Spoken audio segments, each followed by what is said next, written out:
Hello, my name is MK2 Sam Abbott. I'm an instructor here at MKA School in Tracy, Yorktown. Today I'm going to show you how to use the MiniVisc MiniVisc 3000. To begin, turn on your MiniVisc 3000 using the button on the front. Before you can begin, you have to press the next arrow, and it will instruct you to remove cells and clean both plates.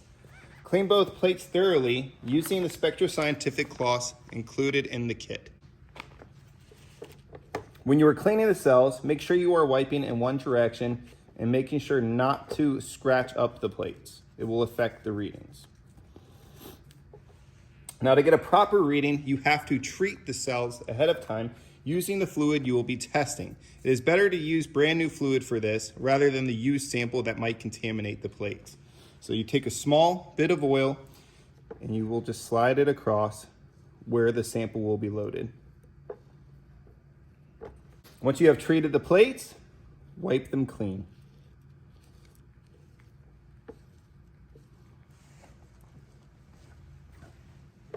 Next, close your cells and insert them into the machine. If it is clean enough, it will accept it and begin warming up the plates. The plates will warm up to 40 degrees Celsius, so you get an accurate measurement every single time.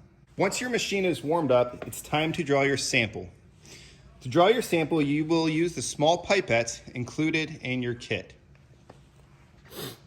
Taking your sample, you will squeeze the top bulb, just like this, insert it into your fluid, and then slowly draw the fluid in.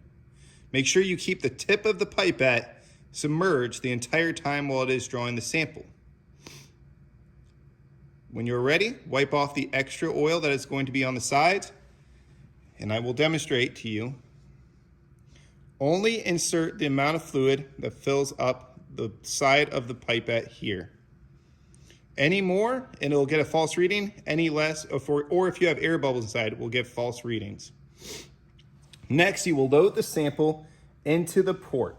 There is a little hole at the top. Make sure you do not force the oil in. You will load it at a smooth and slow pace. Once the sample is loaded, you allow the machine time. What it's doing is measuring how fast that fluid will go past the 3 sensors that are inside of the machine.